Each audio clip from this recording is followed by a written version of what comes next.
السلام علیکم۔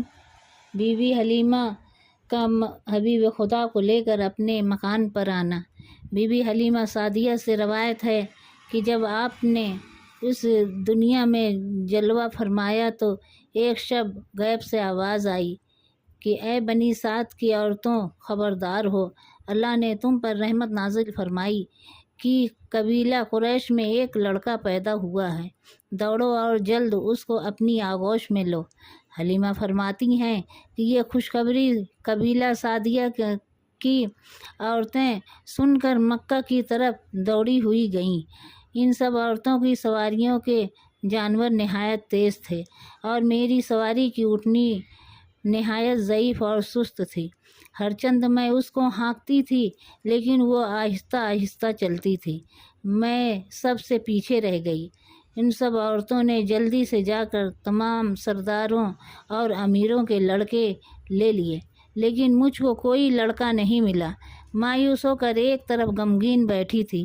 اسی اثنا میں ایک شخص بڑی شان والا جس کے چہرے سے متانت ٹپکتی تھی آیا اور بآواز بلند کہا، اے بنی سعد کی عورتوں، تم میں سے اب کوئی عورت لڑکا لینے سے باقی رہ گئی ہے؟ میں یہ آواز سن کر دوڑی اور کہا، میں لڑکا لینے سے باقی ہوں۔ انہوں نے میرا نام پوچھا۔ میں نے کہا، حلیمہ۔ ارشاد ہوا، اچھا تم ہمارے پوتے محمد صلی اللہ علیہ وسلم کو لو۔ میں نے کہا، بہت اچھا۔ بنی سعد کی عورتوں نے ان کو بوجھا یتیمی کے نہیں لیا تھا۔ حلیمہ فرماتی ہیں کہ عبد المطلب کے ہمراہ مکان میں گئیں۔ جس وقت میری نگاہ آپ کے جمال جہاں تاب پر پڑی، ہزار جان سے عاشق ہو گئیں۔ آہستہ سے سینہ مبارک پر ہاتھ رکھا، آپ نے آنکھیں کھول دیں اور میری طرف دیکھ کر مسکرائے۔ میں نے پیشانی مبارک پر بوسہ دے کر گود میں اٹھا لیا اور اپنی داہنی چھاتی کا دودھ دیا فوراً پینے لگے، اور بائیں کا دیا آپ نے نہیں لیا کیونکہ رضائی بھائی کا حق تھا۔ حضرت حلیمہ فرماتی ہیں، جب ہمارا قافلہ روانہ ہوا تو میری اونٹنی نے وہ چستی دکھائی کہ سب ساتھیوں کی اونٹنیاں پیچھے رہ گئیں۔ میرے قبیلے کی عورتیں پیچھے رہ گئی تھیں۔ یہ حال دیکھ کر متحیر ہوئیں اور کہا، اے حلیمہ، یہ کیا سبب ہے کہ بروقت روانگی تیری اونٹنی اس قدر سست تھی کہ چلنا دشوار تھا؟ اب یہ سب سے آگے ہے۔ اونٹنی نے خود جواب دیا، اے لوگوں، تعجب کا مقام نہیں، اب میری پشت پر حبیب خدا خاتم الانبیاء سوار ہیں۔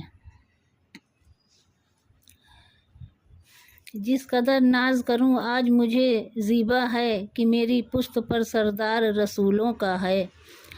حضرت حلیمہ فرماتی ہیں کہ میرے کان میں غیب سے آواز آتی تھی کہ اے حلیمہ، خوش ہو، اب تیرے نصیب جاگے، کیونکہ تیری گود میں حبیب خدا احمد مصطفیٰ محمد مصطفیٰ صلی اللہ علیہ وسلم آئے ہیں جو تمام مخلوقات کے سردار ہیں۔ میں جس مقام پر قیام کرتی، آپ کے قدموں کی برکت سے اس جگہ کے تمام درخت اور گھاس سرسبز ہو جاتی۔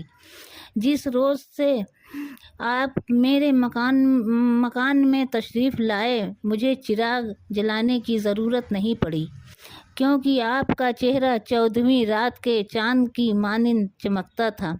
آپ کے چہرہ انور کی روشنی سے تمام مکان روشن رہتا تھا، اور جب کوئی چیز کوٹھری میں لینے جاتی تو آپ کو گود میں اٹھا لیتی، وہ جگہ بھی روشن ہو جاتی۔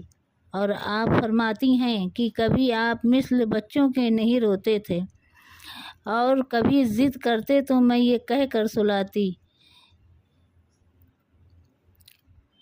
جیسے کہ کسی عاشق کا کلام ہے۔ السلام علیکم۔